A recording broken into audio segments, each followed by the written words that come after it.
वज़ीर-ए-आज़म शहबाज शरीफ साहब की कैसी नालायकी, जबकि वकील भी हुकूमत को इस्टेब्लिशमेंट ने हायर करके दिए। सुप्रीम कोर्ट को पाक फ़ौज का सीधा और वाज़ेह पैगाम कि आप ऐसे नहीं कर सकते। दुबई में क्या खिचड़ी पक रही है, दुबई में किस नौयत का प्लान बनाया जा रहा है, इसके ऊपर मुफस्सल बात करेंगे। सदर पाकिस्तान आरफ अलवी से इलेक्शन करवाने, डेट देने और बाकी इख्तियारात जो भी थे वो कैसे छीन लिए गए। ख्वाजा आसिफ साहब ने साफ इनकार कर दिया, लेकिन किस बात से? आज की इस गोरख धंधा में नुकात के ऊपर आपसे बात करेंगे। अस्सलाम वालेकुम, आप देख रहे हैं गोरख धंधा। अबरार कुरैशी आपसे मुखातिब हूँ। पाकिस्तान के अंदर कोई भी काम हो, कहा जाता था कि वो इस्टेब्लिशमेंट करती है और उसके पीछे इस्टेब्लिशमेंट होती है।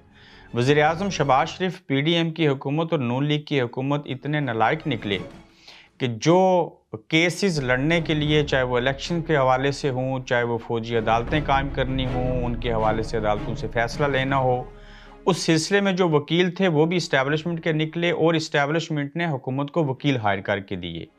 इसका वाज़ेह सबूत यह है कि नसीम फ़ारूक जो हैं, वो आपको पता होगा कि जब बाजवा साहब की एक्सटेंशन थी तो इनको वज़ारत कानून से इस्तीफ़ा दे के कुछ अरसे के लिए छोड़ के फ़ौज का वकील बनना पड़ा था। जब उन्होंने वो एक्सटेंशन वाला मामला करवा लिया, सारी चीज़ें हो गईं, तो उसके बाद वापस फिर से खान साहब की हुकूमत में वो वज़ीर कानून बने और उसका हल्फ दोबारा से उठा लिया। वही फ़ारूक नसीम जो हैं, इस वक्त इस्टेब्लिशमेंट ने पाकिस्तान के अंदर जो पीडीएम की हुकूमत है उनको हायर करके दिए और फ़ारूक नसीम जो वकील हैं वो फ़ौज की तरफ से, इस्टेब्लिशमेंट की तरफ से हुकूमत को हायर करके दिए गए। और इस सिलसिले में शहबाज शरीफ साहब जो थे, जो पीडीएम की हुकूमत थी, वो अपने तौर के ऊपर एक वकील भी हायर ना कर सके। तो वकील भी इस्टेब्लिशमेंट के निकले, काम भी सारे इस्टेब्लिशमेंट की मर्ज़ी से हो रहे हैं और पीडीएम की हुकूमत हर एक काम जो है वो इस्टेब्लिशमेंट की मर्ज़ी से और उनके वसीले से और उनकी मदद से इस वक्त जो है वो कर रही है। आर्मी का सुप्रीम कोर्ट को क्लियर पैगाम किस नौयत का दिया गया? गुज़श्ता रोज़ जो डीजीआईएसपीआर ने प्रेस कॉन्फ्रेंस की, उसके अंदर एक बात खुलेआम और सरेआम कह दी गई कि जो मास्टरमाइंड थे इस सारे अमल के दौरान, उनको बचाने के लिए जो उनका तहफ़्फ़ुज़ करेगा, दिफा करने की कोशिश करेगा, हम उसको नहीं छोड़ेंगे। इससे साबित ये हुआ कि डीजीआईएसपीआर ने फ़ौज की तरफ से सुप्रीम कोर्ट को, यानी कि चीफ जस्टिस को, और बिलखसूस जो उमर अता बंदयाल ने उनको ये पैगाम दिया है कि अगर आप फौजी अदालतों में सिविलियन का केस ना चलने का फ़ैसला देंगे, बजाय इसके कि आपको ये फ़ैसला देना चाहिए कि सिविलियन का ट्रायल जो है वो फौजी अदालतों में हो सकता है, तो आपको भी नहीं छोड़ेंगे। पहले भी उनको ब्लैकमेल किया गया, उनके अदालत के बाहर धरना होने दिया गया, दफ़ा 144 नाफिज था, उसके बावजूद धरने और सारे अमल हो गए। अब डीजीआईएसपीआर ने कहा है कि जो हैंडलर्स को और मास्टरमाइंड को तहफ़्फ़ुज़ देने का और उन्हें कोई छूट देने की बात करेगा, उसको हम नहीं छोड़ेंगे। और फिर क्या किया उन्होंने? लतीफ़ खोसा साहब, इमरान खान साहब और एतज़ाज़ अहसन एक ही बात कह रहे हैं कि इन्वेस्टिगेशन होनी चाहिए, इंडिपेंडेंट कमीशन बनना चाहिए, तहकीकात होनी चाहिए, पता चलना चाहिए और सबूत सामने लाने चाहिए कि 9 मई के अंदर जो है ये सारे वाक़यात कैसे हुए, फ़ौज कहाँ पे थी, कोर कमांडर हाउस खाली क्यों था, जीएचक्यू में लोगों को क्यों जाने दिया गया। इसके अलावा ये उसके अंदर देखने को मिला कि ना तो इन्वेस्टिगेशन हुई, ना कुछ और हुआ, बल्कि जिन्होंने ऐसे कहा उनके ऊपर 150 एफआईआर भी हो गई। लतीफ़ खोसा साहब के घर के ऊपर हमला हुआ, उनका मुलाज़िम भी ज़ख्मी हो गया, उल्टा उनकी वो पार्टी से भी फ़ारिग कर दिया गया।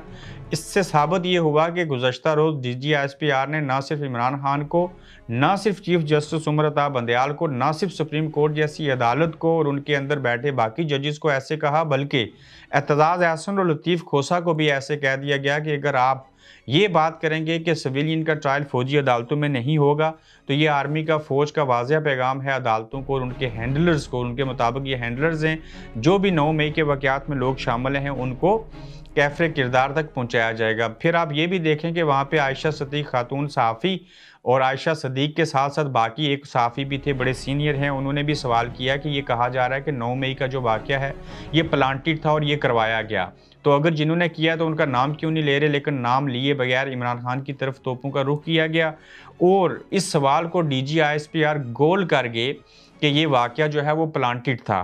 तो इसके ऊपर उन्होंने कोई रद्द-ए-अमल नहीं दिया, तो गुज़श्ता रोज़ जो डीजीआईएसपीआर की प्रेस कॉन्फ्रेंस हुई, उसके बाद बेशुमार तनकीद भी हुई। इन वीडियोज़ को मिलियंस के हिसाब से लोगों ने देखा भी, और ताहाल 9 मई का जो वाक़या था बिल्कुल गलत था। शोहदा की जो मुजस्समे थे, जो जगह थी, उनकी बेहुरमती की गई। इसके ऊपर गम और गुस्सा हो सकता है, ताहम 9 मई का वाक़या जो है वो इन्हीं की अपनी ही बातों की वजह से मशकूक बन गया। और ये बात तय है कि आर्मी का सुप्रीम कोर्ट को क्लियर पैगाम दे देना और ये कहना कि जो भी इनके रास्ते में रुकावट बनेगा, हमें ट्रायल करने से रोकेगा, उसको हम नहीं छोड़ेंगे। इस मीन्स के फ़ौजी अदालतों के अंदर ट्रायल होगा और ये सारा अमल जो है वो आगे बढ़ता हुआ दिखाई दे रहा है। इसके अलावा ख्वाजा आसिफ साहब जो हैं वो उन्होंने इनकार किया है, इस बात से इनकार किया है कि जो चेयरमैन सेनेट हैं और सेनेट के मेंबरान की जो तनख्वाहें मराहत बढ़ाई गई हैं, मैं इससे इनकार करता हूँ। ये बिल्कुल नहीं होना चाहिए, ये अशराफिया है। गरीब के बारे में सोचना चाहिए, ऐसे करना चाहिए। तो ख्वाजा आसिफ साहब ने स्टेटमेंट दिया कि उनकी तनख्वाह बढ़ाने का तो कोई फ़ायदा नहीं। वहीं पे क्या हुआ, दुबई का प्लान मैं आपसे मुफस्सल डिस्कस करता हूँ आखिरी नुक्ते में, कि सदर पाकिस्तान आरिफ अलवी साहब से पूरा इख्तियार छिन गया और अब वो इलेक्शन की तारीख भी नहीं दे सकेंगे, क्योंकि सदर साहब अपने लाओ लश्कर समेत फैमिली के 52 अफराद समेत बच्चे, पोतियाँ, नवासे, नवासियाँ, भतीजे सबको साथ लेके चले गए। कौमी ख़जाने से हज करने के लिए गए। कौमी ख़जाने से मुराद कि अगर खसूसी तैयारे में गए हैं तो ज़ाहिर है उन्होंने पैसे तो नहीं दिए होंगे, यकीनन इनके टिकट भी कौमी ख़जाने से पे होंगे, इनकी रिहाइश भी वहीं से होगी, इनका खाना भी वहीं से होगा। इनका हज कबूल नहीं हो सकता क्योंकि इनके अपने पैसे नहीं हैं। और पाकिस्तान के जो गरीब, यतीम, मुसाफिर, मसाकीन और ज़रूरतमंद लोग हैं, बैतुल माल के पैसे से इन्होंने हज किया, तो जहाँ पे वो हज करने के लिए वहाँ पे चले गए। और ज़ाहिर है पीछे चेयरमैन सेनेट जो होते हैं वो उनके पास इख्तियारात चले जाते हैं सदर के, वो काम कम सदर के ओहदे के ऊपर होते हैं। तो चेयरमैन सेनेट साहब ने इलेक्शन की तारीख देने का बिल हो उसके ऊपर साइन कर दिए हैं। चेयरमैन सेनेट जो हैं इनसे जब तक सदर साहब हज की शहादत हासिल कर रहे हैं, पीछे चेयरमैन सेनेट जो हैं इनसे और शहादतें हुकूमत हासिल कर लेगी, चूँकि वो इस्टेब्लिशमेंट के बंदे हैं, चूँकि वो पीडीएम की हुकूमत के साथ उनका सारा कुछ एक है। तो चेयरमैन सेनेट के पास अब जो इख्तियारात हैं बतौर कायम कम सदर या सदर के तमाम इख्तियारात, ये पीछे सारे बिल, सारी चीज़ों के ऊपर दस्तखत हो जाएंगे। जो दुनियावी मामलात हैं वो चेयरमैन सेनेट करेंगे और अपनी आखिरत को बेहतर करने के लिए यतीमों के पैसे से सदर पाकिस्तान आरिफ अलवी जो हैं वो वहाँ पे हज कर रहे हैं। यहीं पे ये नुक्ता बताना ज़रूरी है कि इलेक्शन की तारीख के हवाले से जो बिल और सारी चीज़ें होंगी, इससे कबल भी बताया था कि इलेक्शन 2023 में किसी सूरत नहीं होंगे। पहले आपको बताया था कि 2024 मार्च के अंदर इलेक्शन होंगे। अब हम कह रहे हैं कि 2024 मार्च में भी नहीं होंगे, ये मई में इंतखाबात होंगे। और इसी सिलसिले में जो दुबई के अंदर सारे लोग जमा हुए हैं, दुबई मरकज़ बन गया पाकिस्तानी सियासत का, जहाँ पे बिलावल, मरियम, आसिफ अली जरदारी साहब, नवाज शरीफ, ये सारे लोग वहीं पे मौजूद हैं। और इनकी मौजूदगी इसलिए वहाँ पे है कि ये पूरा प्लान बना रहे हैं कि शराकत इक़्तिदार किस तरह से होगा, किस पार्टी का वज़ीर-ए-आज़म होगा।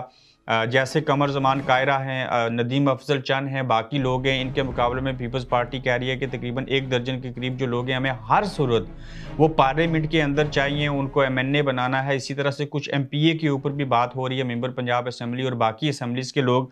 वहाँ पे ये कहा जा रहा है कि मुस्लिम लीग नून जो है वो पीपल्स पार्टी के मुकाबले में अपना उम्मीदवार खड़ा नहीं करेगी। तो फिर 2 सूबे पहले से बताया था कि अब बलूचिस्तान जो है और सिंध पहले से पीपल्स पार्टी के पास है, ये 2 सूबे उनको दिए जाएंगे। प्लस वफाक के अंदर वज़ीर-ए-आज़म, अब तक ये बात हो रही है कि नवाज शरीफ को इस्टेब्लिशमेंट चाहती है कि उनको वज़ीर-ए-आज़म बनाया जाए, चूँकि उनके बैरूनी दुनिया में मरासम अच्छे हैं। और नून लीग को वज़ारत-ए-उज़्मा दे दी जाएगी, नवाज शरीफ साहब वापस भी आएंगे और वफाकी हुकूमत के अंदर जहाँ मौलाना साहब, जहाँ एमक्यूएम, जहाँ बाप पार्टी शराकत इक़्तिदार होगी या शरीक इक़्तिदार होगी, वहीं पर वफाकी सतह के ऊपर पाकिस्तान पीपल्स पार्टी को भी वफाकी सतह के ऊपर हुकूमत में शामिल किया जाएगा, प्लस 2 सूबों के अंदर रखा जाएगा।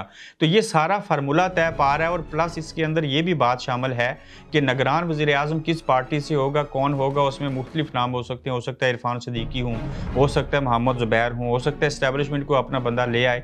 तो इस तरह की सारी सूरत हाल चल रही है और दुबई के अंदर मुस्तकबिल की पूरी प्लानिंग हो रही है। और उसके बाद जब फार्मूला तय हो जाएगा बिटवीन द पीपल्स पार्टी और पाकिस्तान मुस्लिम लीग नून, तो फिर नवाज शरीफ साहब जो हैं वो वापसी की तरफ गमज़न होंगे, उनका इस्तकबाल होगा, कैंपेन चलाएंगे। और अगस्त के अंदर ये दिखाई दे रहा है कि इमरान खान का फ़ौजी अदालतों में ट्रायल कर लिया जाए, इनको नाअहल कर दिया जाए, एक माहौल बना दिया जाए, खुला मैदान, उसके अंदर पीपल्स पार्टी और नून लीग बज़ाहिर अवाम को तासर देंगे कि हम दूसरे के ख़िलाफ़ इलेक्शन लड़ रहे हैं, एक दूसरे के ख़िलाफ़ थोड़ी जो है वो बयानबाज़ी भी करेंगे, मगर ये वही बात सच साबित हुई इमरान खान की कि इमरान खान के ख़िलाफ़ और इस्टेब्लिशमेंट के साथ मिल के ये इमरान खान के ख़िलाफ़ आपस में इकट्ठे इलेक्शन लड़ेंगे और बीच में से ये सारे एक होंगे, यानी कि ये एक ही सिक्के के दो रुख हैं।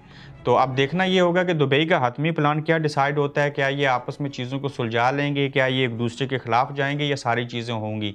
अब तक देखा जाए कि पीसीबी के चेयरमैन से मुस्लिम लीग नून पीछे हटी, जो नादरा के चेयरमैन से वोटर लिस्टें और ओवरसीज़ के नाम जो करवाने थे वो भी पीपल्स पार्टी ने रिएक्ट किया, उससे भी मुस्लिम लीग नून पीछे हटी और मुस्लिम लीग नून को ये समझ आ रही है और पीपल्स पार्टी को कि अगर हम दोनों आपस में इकट्ठे रहेंगे तो इमरान खान का या बाकियों का मुकाबला होगा और इस्टेब्लिशमेंट को भी पता है कि इनको साथ लेके आगे बढ़ना है। तो ये इक़्तिदार का, आने वाले इंतखाबात का और उससे पहले निगरान सेटअप बनाने के हवाले से एक फ़ार्मूला तय किया जा रहा है। लेकिन इस अमल के अंदर ज़रदारी साहब की ताहाल कोशिश है कि निगरान वज़ीर-ए-आज़म उनकी मर्ज़ी का लगे, जैसे कि पंजाब के अंदर निगरान वज़ीर-ए-आला इनकी मर्ज़ी के हैं।